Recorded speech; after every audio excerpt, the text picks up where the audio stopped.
여호수아나 뒤선 인사하겠습니다. 복 있는 사람이 됩시다. 은혜 받읍시다. 지난주에는 우리 엘리야의 기도를 살펴봤습니다. 오늘은 한나의 기도에 대해서 같이 은혜를 나누고자 합니다. 우리가 세상을 살다 보면 요람에서 무덤까지 때가 되면 뭐 해야 되는 일들이 있죠.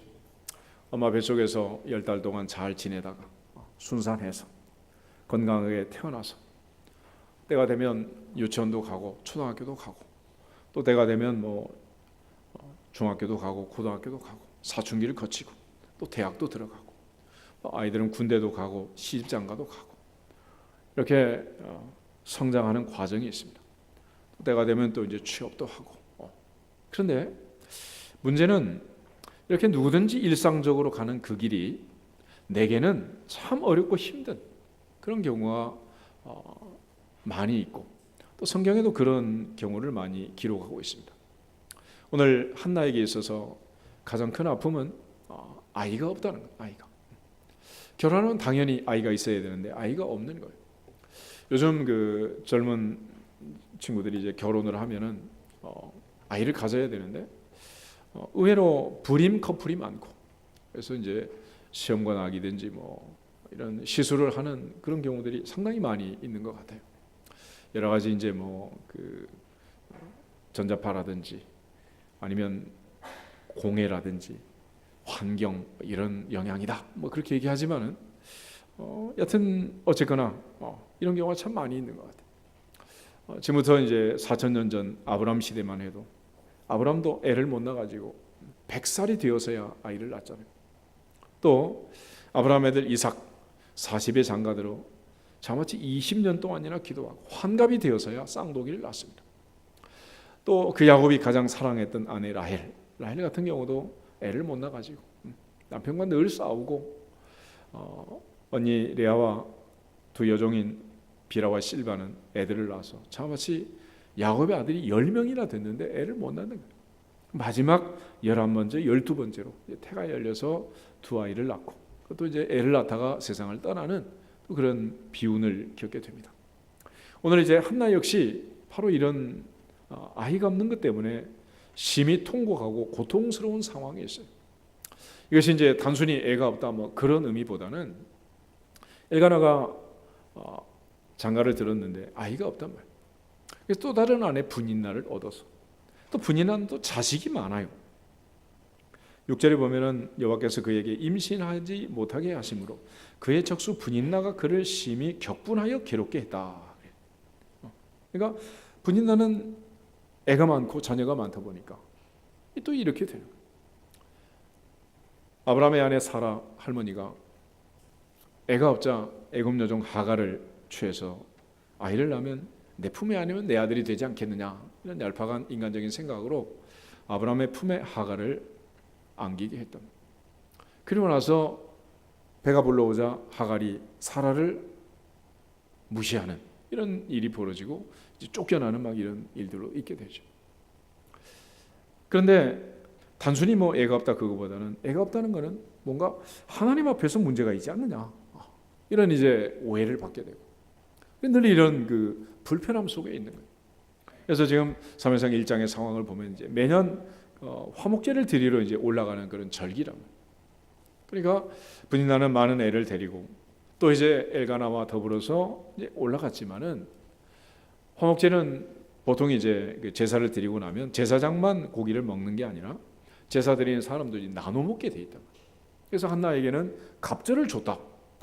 요즘같이 뭐 거리가 풍성한 때 뭐 마누라한테 고기를 갑절로 주면 뭐 보이지 않는 살인이다. 그렇게 얘기했지만 그때는 그런 게 아니니까 어쩌다가 뭐 제사 날 먹는 거 아니겠어. 이거 얼마나 사랑하는 그런 마음이야. 그런데 한나는 그런 게 전혀 기쁨이 되지 않은 거예요. 그리고 성전에 가서 그 슬픈 마음을 가지고 하나님 앞에 통곡하며 기도를 한 거예요. 우리가 생각해 보면 일상적으로 모든 사람이 다 잘 되는 그런 일들을 나만 잘 안 돼. 그런 일 가고 기도하는 게 이게 뭐 쉬운 일은 아니죠. 그죠? 남의 애들 다 대학 들어갔는데 내 아들만 대학 못 들어가지고 대학 들어가게 해주세요. 뭐 기도 잘 됩니까? 남의 애들 다 뭐 시집장 가고 취직 하는데 뭐 내 아들 내 딸만 뭐 그렇게 되지가 않아. 뭔가 좀 하나님 앞에 좀 섭섭한 것도 있고 불편한 것도 있고, 그죠? 그래서 우리가 예배를 드리지만은 하나처럼 마음이 괴롭고 답답하고 이러면 예배가 잘 안 돼요. 그렇죠? 사실 남들은 뭐 기도한다고 지금 기도하지만은 난 지금 답답해서 기도가 잘 안 될 수도 있고, 남들은 기쁨으로 찬송을 한다고 하지만은 내 마음은 기쁨이 전혀 없는 거야. 그런데 무슨 뭐 성령 충만이 어디 있어요 지금? 짜증만 나지 뭐. 또 말씀을 듣지만은 아멘으로 화답하고 그 말씀을 믿고 또 복을 받는 사람도 있지만은 저 사람 뭐가 저렇게 좋아가지고 그러나, 목사님 말씀 맨날 그 말이 그 말이지 뭐. 그죠? 그래서 왜 끝나기도 전에 가신 분도 있잖아요. 우리가 마음이 괴롭고 답답하면 안 되는 거예요. 그런데 지금 이 한나를 보면 그럼에도 불구하고 놀라운 사실을 하나 발견하게 돼요. 10절 11절 같이 한번 읽겠습니다.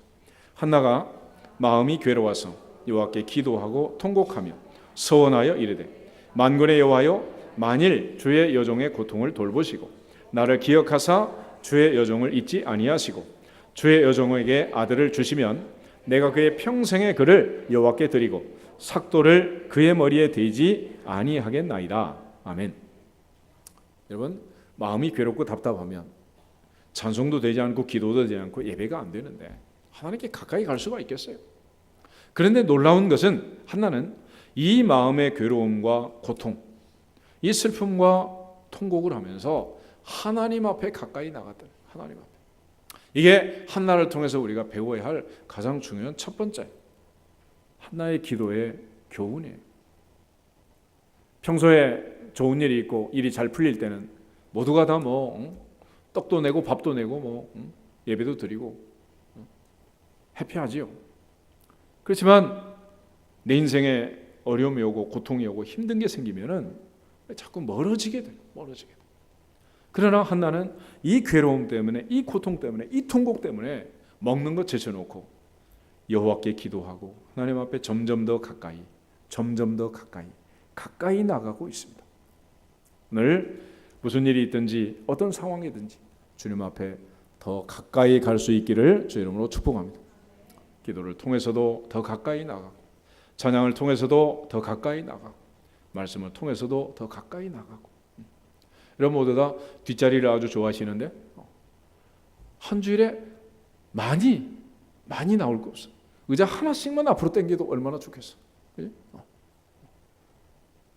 뒷자리에 앉는 사람들을 보면 교회를 벽을 헐어가지고 좀 더 뒤로 늘리면 얼마나 좋을까, 뭐 이런 생각도 있어요.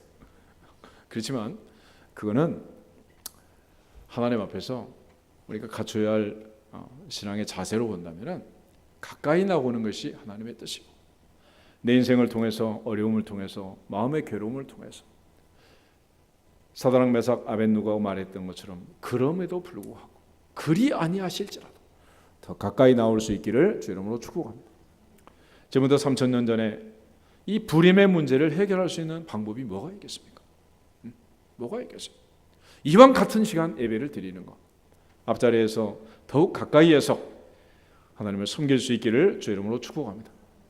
아이들이 학교에 가서 공부할 때 내 아들이 뒷자리에 앉으면 기분 좋겠어요? 우리 아들이 고등학교 다닐 때 한 번은 보니까 매일 월요일 되면 막 새벽까지 가더라고. 왜 그러냐 그랬더니 월요일 가서 앉는 자리가 일주일 내내 자기 자리가 된대. 그러니까 앞자리에 앉으려고 가는 거야. 어떤 날은 늦게 가는 거야. 왜 그러겠어? 뒷자리에 앉고 싶으니까. 뒷자리. 여러분, 아들이 학교 갔는데 뒷자리에 앉았다 오면 좋겠어요? 록펠러 어머니의 기도 아시죠? 예배 시간에는 어느 자리에 앉아라? 어떤 자리에 앉아라? 성가대 하신 분들은 복 받은 줄 알아야 돼. 억지로 앞자리에 앉으니까. 이것도 내가 성가대에서 없애가지고 억지로 앉혀놓은 거야. 억지로. 옆에 있으니까 목사님 옆 통수만 보고 그냥 막 은혜가 안 돼 이게 막. 기도를 통해서 더 가까이 나가고, 찬양을 통해서 더 가까이 나가고, 말씀을 통해 더 가까이 나갈 수 있기를 주 이름으로 축복합니다. 그것이 우리의 신앙의 자세 아니겠습니까? 물론 눈에 보이는 자리도 중요하지만 우리의 마음이 사슴이 시냇물을 찾기에 갈급함처럼 내 영혼이 주를 찾기에 갈급하나이다. 갈급한 마음으로 주님을 찾을 수 있기를 주 이름으로 축복합니다. 그런데 그 갈급한 마음을 보면 시편 기자가 말한 것처럼 고난당한 것이 내게 유익이라 이로 인하여 내가 주의 율례를 배우게 되었나이다. 그런데 같은 고난이 왔을 때 어떤 사람은 그걸 계기로 삼아서 더 가까이 나가기도 하지만 대부분의 경우는 그걸 계기로 해서 멀어지더라고요. 자꾸 멀어져. 하나님이 나를 버리신 건 아닌가? 하나님이 내게 왜 아들을 안 주시는가? 왜 하나님이 내게 이런 은혜를 안 주시는가? 그래서 교회를 다니고 예배를 드리고 기도를 하지만 늘 불편한 거예요. 하나님에 대해 섭섭하기도 하고 이런 거죠. 그러나 한나는 누가 뭐라 그러든지 지금 왜 밥 안 먹고 우느냐 이게 문제가 아니에요. 하나님 앞에 여호와께 기도하고 통곡하는 그런 마음을 가지고 간 것입니다. 또 하나 한나의 기도에 있어서 중요한 것은 11절이면 서원 기도를 했다고 해요. 서원 기도. 그런데 이 서원 기도라는 것은 당시에 이제 그 밑에 보면 삭도를 그 머리에 대지 않겠습니다. 이렇게 이제 되어 있는데 이제 나시린 서약을 얘기합니다. 나시린이라는 것은 하나님께 바친 사람이다 그런 뜻이거든요. 그러니까 하나님 앞에 내가 아들을 바치겠습니다 이런 기도를 하는 거죠. 주로 이제 바치겠다는 것은 대부분의 경우는 첫째는 내 자신을 바치겠습니다 이런 게 있어요. 또 하나는 이제 내가 내 아들, 내 딸을 바치겠습니다 이런 경우가 있죠. 그것이 뭐 언니가 밉다고 언니를 바치겠습니다 뭐 이럴 수는 없잖아. 그런 말이 안 되는 거야. 그러니까 나를 바치든지 아들을 바치든지. 왜 그러겠어요? 지금 11절에 보면 그의 평생을 여호와께 드리겠습니다 이렇게 말해요. 생각해 보면 사무엘은 사실 평생 아기 때부터 성전에서 자라서 좌로나 우로나 치우치지도 못하고 그냥 엄마 사모 때문에 묶여가지고 인생을 사는 거 아니에요. 그러면 어찌 보면 이제 엄마는 자기 마음 편하려고 아들 바치겠습니다 이렇게 말한 경우로 이제 생각할 수도 있겠죠. 모리아산에서 아브라함이 독자 이삭을 바치잖아요. 십자가에서 하나님은 독생자 예수 그리스도를 우리를 위하여 내어 주셨습니다. 여러분, 자식을 바친다는 것은 사실은 자기를 바치는 거나 마찬가지예요.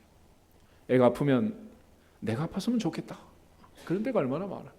그러니까 서원을 하면서 나를 바치든지 자식을 바치든지 이거는 정말 하나님 앞에 내 인생을 맡기는 절대 헌신 그걸 약속을 하는 거예요. 약속. 나는 어린아이 사무엘을 맡기고 그의 평생을 하나님께 맡기고 그리고 서원하면서 기도하고 있습니다. 오늘 한나의 인생에 있어서 첫 번째 그가 운명을 바꾸는 이런 놀라운 기도를 드릴 수 있었던 것은 그의 마음에 이 고통과 아픔이 있지만은 그걸 계기로 해서 주님 앞에 더 가까이 나갔고 또 하나님께 서원하면서 헌신 봉사를 한 거예요.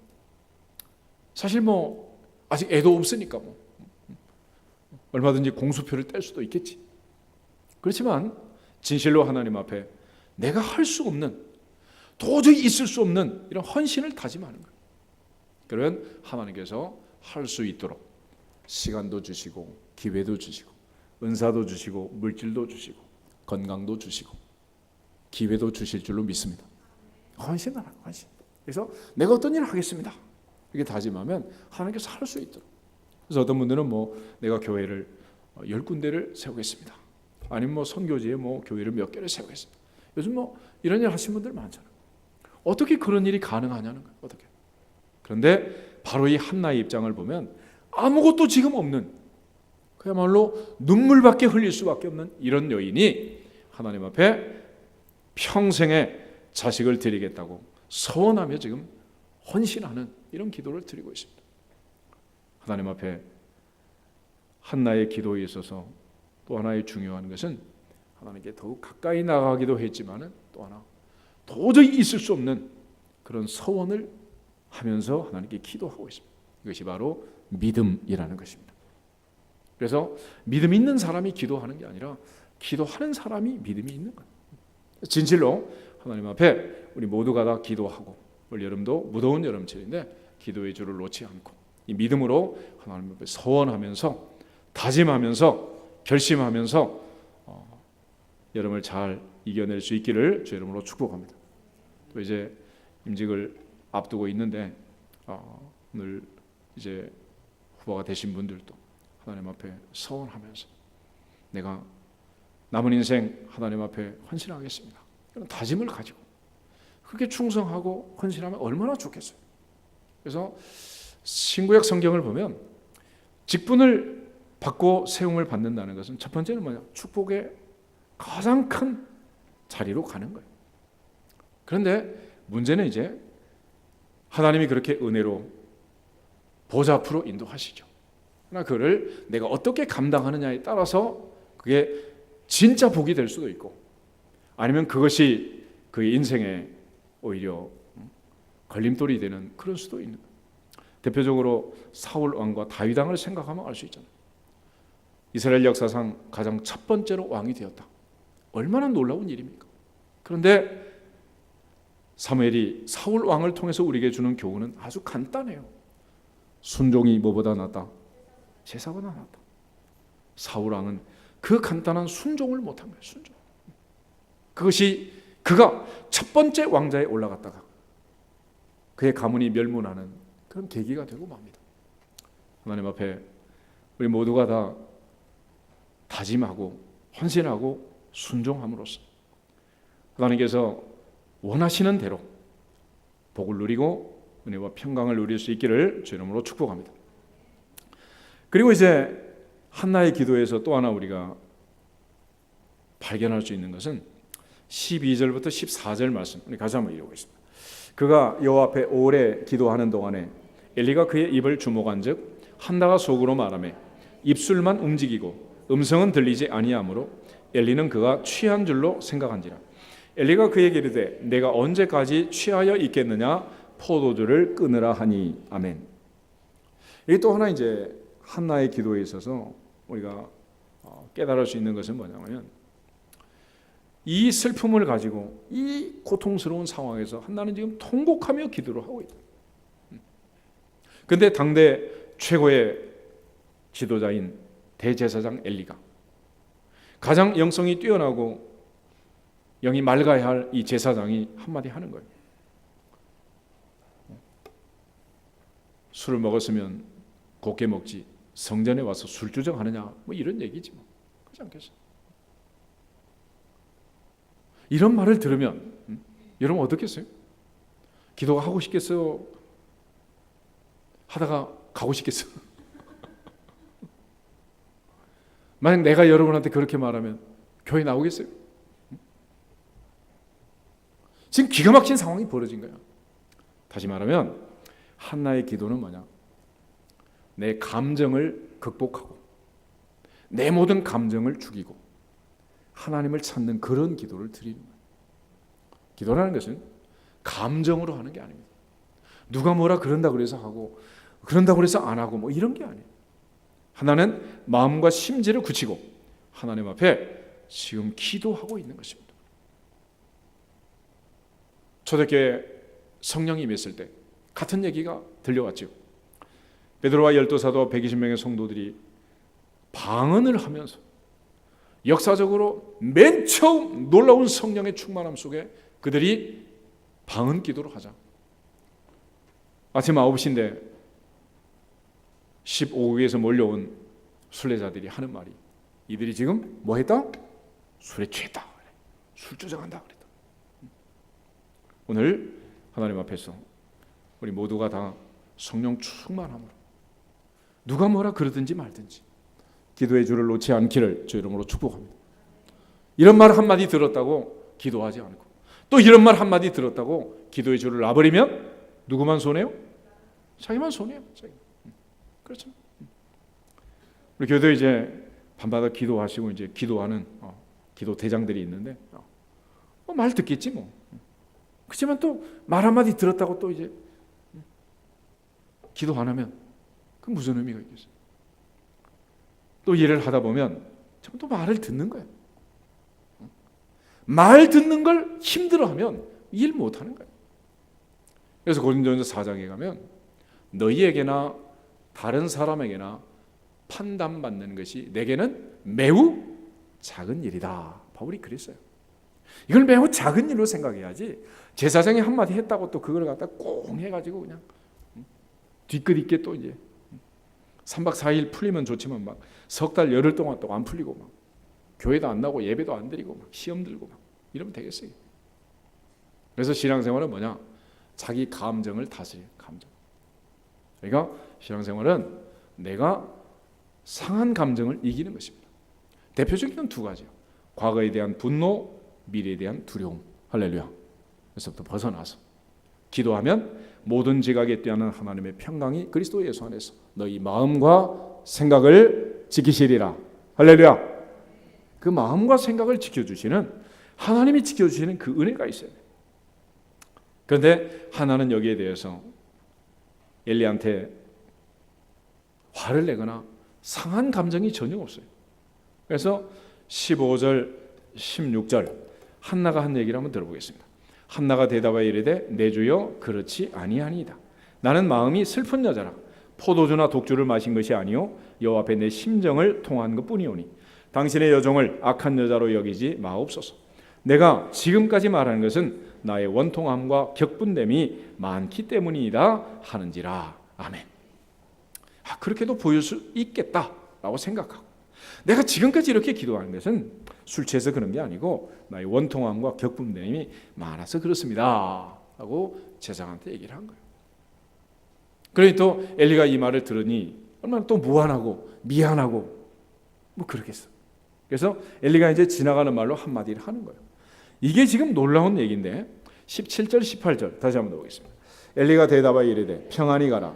이스라엘의 하나님이 내가 기도하여 구한 것을 허락하시기를 원하노라 하니 이르되 당신의 여종이 당신께 은혜 입기를 원하나이다 하고 가서 먹고 얼굴에 다시는 근심빛이 없더라. 아멘.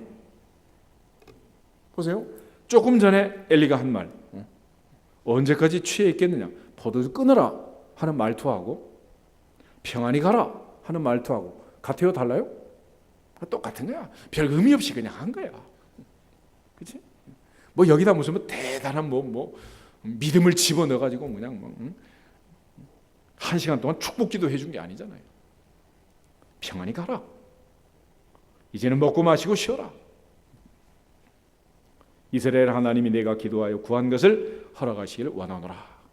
그런데 놀라운 사실은 엘리가 어떻게 말했든지 상관없이 한나가 이 말을 어떻게 받았느냐가 중요한 거예요. 18절을 보면 당신의 여종이 당신께 은혜 입기를 원하나이다. 그래서 이렇게 분별력이 없고 영이 흐린 이런 비둔하고 의자에 앉았다가 넘어져 목이 부러져 죽은 이 엘리 제사장, 이런 제사장이 지나간 말로 던지는 이 말도 한나는 내게 주시는 응답으로 믿고 받은 거예요. 그래서 그 다음을 보면 하고 가서 먹었다 안 먹었다? 먹었다는 거예요. 먹었어. 그동안은 먹었어 안 먹었어? 밥도 안 먹었어. 그런데 이제는 먹었습니다. 또 얼굴에 다시는 근심빛이 있었다 없었다? 이제는 없었어. 근심이 사라졌어. 할렐루야. 그러니까 엘리가 한 말을 진짜로 믿었어요? 엘리가 던진 대로 그냥 핑퐁 게임 하듯이 그냥 받아쳤어요? 믿음으로 받은 믿음. 제사장이 그저 평안히 가라, 하나님이 응답하시기를 원한다, 그냥 그러고 만 거를 분명히 믿고 응답으로 확신하고 내게 주시는 말씀으로 받을 때 하나는 가서 먹지 않고 징징 짜고 통과하고 근심하지 않았고 이제는 먹었다. 그리고 다시는 얼굴에 근심빛이 없이 기쁘고 즐거운 마음으로 일상으로 돌아오게 된 거예요. 할렐루야. 무슨 말이든지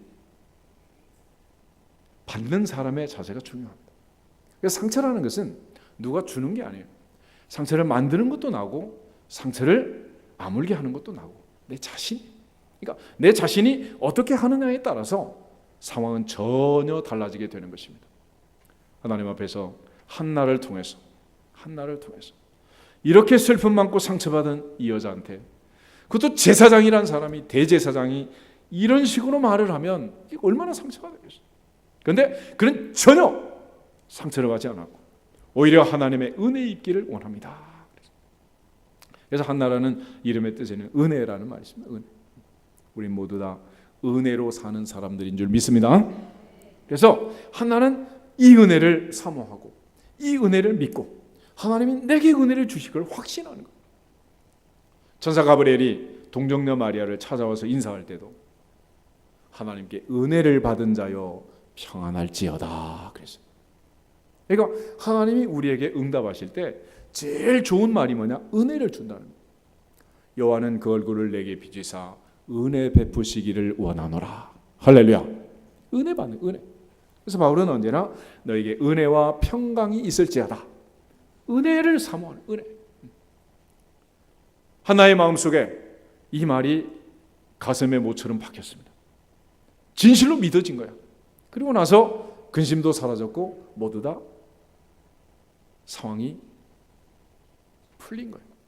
그런데 자세히 보면 지금 달라진 건 아무것도 없습니다. 남편이 달라졌습니까? 안 달라졌어요. 분인나가 달라졌습니까? 달라지지 않았습니다. 엘리가 달라졌습니까? 달라지지 않았습니다. 달라진 것은 오직 하나. 누가 달라진 거요? 한나가 달라진 거예요. 기도는 뭐냐? 남편 변화시켜 주세요. 아내 변화시켜 주세요. 아들, 딸 변화시켜 주세요. 그렇게 기도하는 게 아니고, 기도하면 하나님이 누구를 바꾸신다? 나를 바꾸시는 거예요. 내가 감사하고 자족하는 사람이 되면, 내가 절대 긍정과 믿음의 사람이 되면 상황이 모두 다 바뀌는 줄로 믿습니다. 천하가 다 바뀌어도 내가 바뀌지 않으면 아무것도 바뀔 수가 없는 거예요. 궁극적으로 한나의 기도에 가장 놀라운 사실은 한나가 바뀌고 있는 12절에 그렇게 마음이 괴로워서 통곡하던 이 여자가 다시는 근심빛이 없는 그런 사람으로 바뀐 거예요. 마음이 바뀌니까 얼굴도 바뀌고, 마음이 바뀌니까 생활도 바뀌고, 마음이 바뀌니까 모든 게 바뀐 거예요. 거기다가 19절, 20절 두 절을 다시 한번 보겠습니다. 그들이 아침에 일찍 일어나 여호와 앞에 경배하고 돌아가 라마에 자기 집에 이르니라. 엘가나가 그의 아내 한나와 동침하매 여호와께서 그를 생각하신지라. 한나가 임신하고 때가 이름에 아들을 낳아 사무엘이라 이름하였으니 이는 내가 여호와께 그를 구하였다 함이더라. 아멘. 그럼 보세요. 한나가 얼만큼 달라졌는가? 한나가 얼만큼 달라졌는가? 아침 일찍 일어나서 남편과의 집으로 가서 같이 잠자리를 하고 하나님의 생각하심으로 아이를 낳았다. 별거 아닌 것 같지만 남자들은 이해가 잘 안 될지 몰라. 여자들 생각해 보세요. 이런 상황이면 남편하고 잠자리 하고 싶어? 이래도 자고 싶냐고. 그런 여자는 세상에 없습니다. 그죠? 그러니까 지금 한나는 진짜로 바뀌었어요? 가짜로 바뀌었어요? 진짜로 바뀌었어요. 진짜로 바뀐 거예요. 진짜로. 그리고 사랑하는 남편과 잠자리를 하고 하나님이 그에게 은혜를 주시고 하나님이 그를 생각하시고 임신하고 때가 이르러서 아이를 낳았다. 임신 자체는 아주 힘들게 되었지만은 10달 동안 아이를 품고 해산의 과정에서는 아주 순산을 한 거예요. 순산. 이 중에서 우리가 하나 더 기억할 것은 여호와께서 그를 생각하신지라 그랬습니다. 생각하신지라. 하나가 기도할 때 11절에 보면 주의 여종의 고통을 돌보시고 나를 기억하시고 주의 여종을 잊지 아니하시고 나를 기억하사 Remember me. 나를 잊지 마십시오. Don't forget me. 나를 기억하십시오. 나를 생각하십시오. 흡연말로 자카르라는 동사인데 하나님이 한 번 한나를 생각하시니 그의 태가 열리고 임신하고 인생에 닫힌 문들이 열리고 맺힌 것들이 풀어주시고 복이 임한 줄로 믿습니다. 그러나 그 전에 한나가 하나님 앞에 기도하면서 마음의 원통함을 풀고 마음의 상처를 내려놓고 진실로 제사장의 모든 말을 믿음으로 받고 그리고 와서 근심빛이 없고 마음이 평안하고 일상으로 회복될 때 하나님께서 그에게 은혜를 주셔서 하나님께서 그를 생각하셔서 그의 태를 여셔서 임신하게 하시고 아이를 낳게 한 거예요. 대부분 시집살이하는 며느리들을 보면 애가 잘 들어서지 않잖아. 그죠? 근데 분가해가지고 애가 생기는 경우가 많아. 그죠? 그만큼 사람이라는 것은 몸이 중요한 것 같지만 마음이 중요하다. 생각이 중요하다. 할렐루야. 그래서 병을 고치는 것도 마찬가지. 제일 중요한 게 뭐냐? 어떤 의사를 만나느냐? 그게 문제가 아니에요. 내가 어떤 마음을 갖느냐? 할렐루야. 하나님께 복을 받는 것도 마찬가지. 하나님이 변합니까? 땅이 변합니까? 세상은 변하지 않습니다. 여호와의 손이 짧아 구원치 못하심도 아니고 귀가 둔하여 듣지 못하심도 아니다. 오직 너희 죄가 너희와 하나님 사이를 갈라놓았다라고 말하는데 하나와 하나님 사이에 불편함이 사라지고 하나님 신 그 은혜가 임하니까 드디어 이제 태가 열리고 하나님이 주신 은혜로 아들을 낳게 되는 거예요. 이름을 사무엘이라고 했는데 사무엘이라는 말은 샤마라는 말은 듣는다 그런 뜻입니다. 엘은 하나님, 하나님이 들으셨다. 그러니까 하나님이 내 기도를 들으시고 응답하셨다. 응답동이다. 뭐 이런 이름을 붙인 것입니다. 이처럼 한나는 하나님 앞에 서원해서 기도하고 아들을 낳았어요. 근데 문제는 이렇게 이제 낳고 나면은 사람 마음이라는 것이 들어갈 때고 나올 때하고 다르다 그러잖아요. 그런데 한나는 한결같았어요. 그래서 24절에 보면 젖을 후에 그랬습니다. 그 여자가 그의 아들을 양육하며 그가 젖되기를 기다리다가 젖을 후에 그를 데리고 올라갔다. 그리고 하나님 앞에 바치고 하나님 앞에 아이를 맡기고 그리고 한나가 하나님 앞에 감사 기도하는 내용이 나와 있습니다. 한나의 기도에서 제일 중요한 포인트는 뭐냐면 하나님이 누구신가를 깨달은 거예요. 2장 6절 7절 두 절을 같이 한번 더 보겠습니다. 2장 6절 7절 여호와는 죽이기도 하시고 살리기도 하시며 서울에 내리기도 하시고 거기에서 올리기도 하시는도다. 여호와는 가난하기도 하시고 부하기도 하시며 낮추기도 하시고 높이기도 하시는도다. 아멘. 하나님이 누구신가를 깨달음. 이 놀라운 깨달음, 이 놀라운 간증, 이것이 바로 한나가 아이를 낳고 사무엘을 품에 안은 것보다 더 놀라운 기쁨을 준 거예요. 내가 섬기는 하나님, 내가 믿는 하나님, 전능하사 천지를 만드신 그 하나님이 누구신가를 깨달음. 로마서 4장에 보면 아브라함의 하나님은 죽은 자를 살리시고 없는 것을 있는 것 같이 부르시는 하나님이다 그랬습니다. 상천하지의 하나님, 하늘에서도 하나님, 땅에서도 하나님, 그 하나님을 기생 라합은 믿었습니다. 나와 내 집은 오직 여호와를 섬기겠노라. 110세의 인생을 마무리하면서 여호수아는 그런 고백을 하고 세상을 떠납니다. 오늘 우리의 인생에서 하나님이 누구신가를 다시 한번 깨닫고 만날 수 있기를 주의 이름으로 축복합니다. 이 하나님 앞에 더욱 가까이 나가 그 하나님의 은혜로 승리할 수 있기를 주의 이름으로 축복합니다. 그러면 이렇게 아들 하나 낳아가지고 바치고 끝났느냐? 2장 18절부터 21절 다시 한번 더 읽고 기도하면 좋겠습니다. 18절에서 21절 사무엘은 어렸을 때에 세마포 에봇을 입고 여호와 앞에서 섬겼더라. 그의 어머니가 매년 드리는 제사를 드리러 그의 남편과 함께 올라갈 때마다 작은 겉옷을 지어다가 그에게 주었더니 엘리가 엘가나와 그의 아내에게 축복하여 이르되 여호와께서 이 여인으로 말미암아 내게 다른 후사를 주사 이가 여호와께 간구하여 얻어 바친 아들을 대신하게 하시기를 원하노라 하였더니 그들이 자기 집으로 돌아가매 여호와께서 한나를 돌보시사 그로 하여금 임신하여 세 아들과 두 딸을 낳게 하셨고 아이 사무엘은 여호와 앞에서 자라니라. 아멘. 하나 바치고 아들 셋, 딸 둘, 5배로 더 하나님께서 복을 주셨어요. 할렐루야. 한나가 하나님 앞에 투자한 건 뭡니까? 아무것도 없었어요. 단지 그 슬픔과 통곡을 가지고 하나님께 가까이 나갔습니다. 할렐루야.